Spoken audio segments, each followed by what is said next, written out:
Welcome to the first video tutorial of Lumion version 9. In this tutorial, we will go through the basics of the user interface and we'll show you how to import your own design into Lumion. When you first run Lumion, this is the screen that you should see.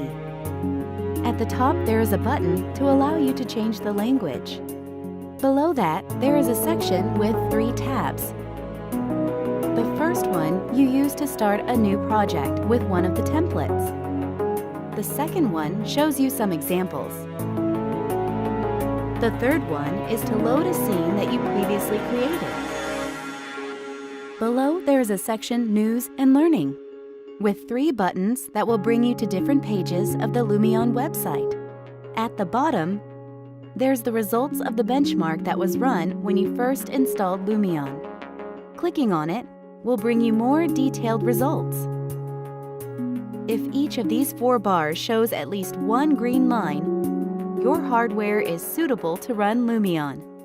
If not, you need to upgrade some parts of your hardware. To start a new project, use one of these preset templates. For example, Plain. It shows you a large green field on which you can place your own object and some decorating objects from the Lumion library. To get your own design into Lumion, there are several ways. One of them is the Import button. Clicking on it will bring up a dialog box. And at the bottom right, you can see the file formats that are supported by Lumion. Most CAD software packages support at least one of these file formats as an export option. SketchUp files are supported natively. For now, you can ignore the options in the Import dialog box and click on OK.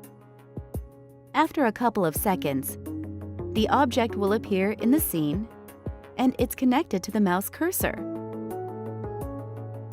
So you can move around the scene, and as soon as you click, the object is placed. But another copy of the object is still connected to the mouse. This allows you to place multiple copies quickly, one after the other. In the case of a unique house, this is usually not applicable, but for example, smaller objects like decorating objects, cars, trees, light poles, this can be very convenient. To get rid of this, go to the Select button.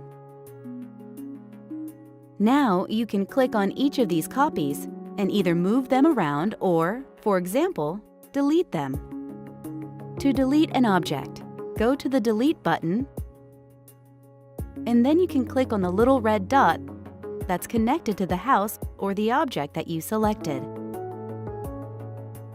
Now, how do we move around the user interface? This is usually done with a combination of the keyboard and the mouse. To show how that's done, I will temporarily show an overlay of a small portion of the keyboard. To look in different directions, you press the right mouse button and shift the mouse.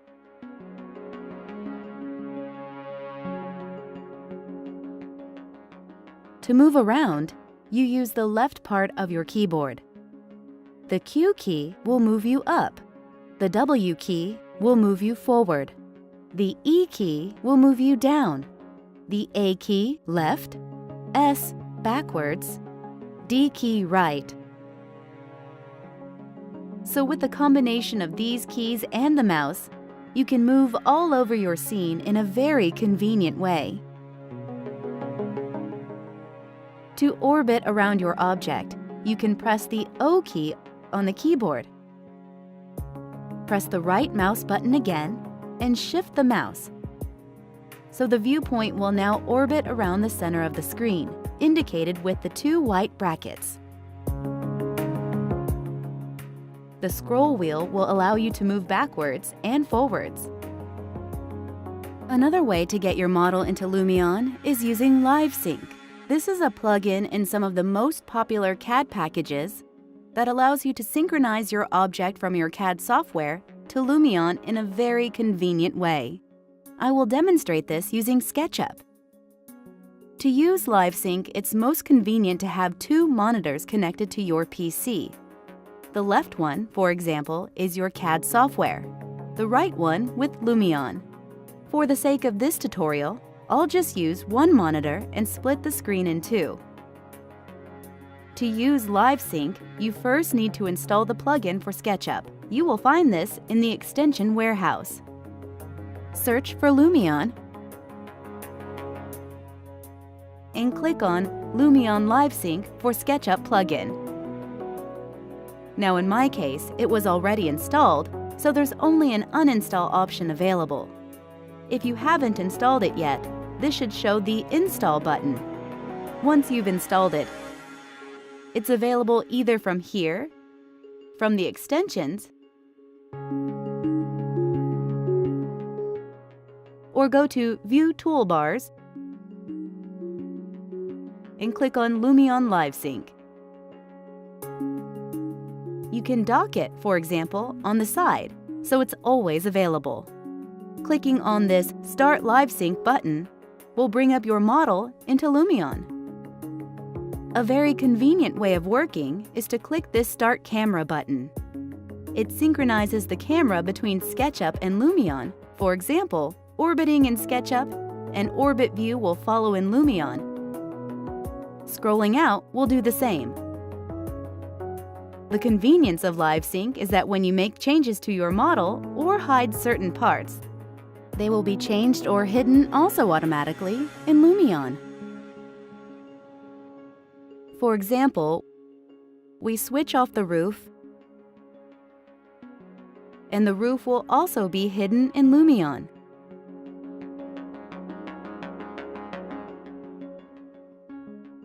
Or you move around or change a particular part of the geometry. For example, this little chimney, and the changes will be synchronized to Lumion. In Lumion, you can select an object by clicking on it, and unselecting by pressing the Control key and clicking on anywhere else next to the object. The right-hand side of the user interface has a section showing the keys of the keyboard that are available for special functions. Hover the mouse over it and the function will be displayed. At the bottom right, there are several buttons that bring up different sections of Lumion. Right now, we're in Build mode, but there are other buttons to bring in Photo mode, Movie mode, 360 Panorama mode. They bring up a different user interface which will be described in subsequent tutorials. The button Files will allow you to save your project. You can give it a title or just a file name. This button will bring up some sections to speed up the user interface for very large projects, for example. And the question mark, the Help button at the bottom right, will bring up some details describing the different parts of the user interface. The bottom left of the user interface has some tabs that will bring up different portions of the GUI. Right now, we've been working in the Objects tab, but there's also a Materials tab, a Landscape tab, and the Weather tab. We will describe these in subsequent video tutorials. This is the end of tutorial number 1. In the next tutorial, we'll go through more details of the Object section.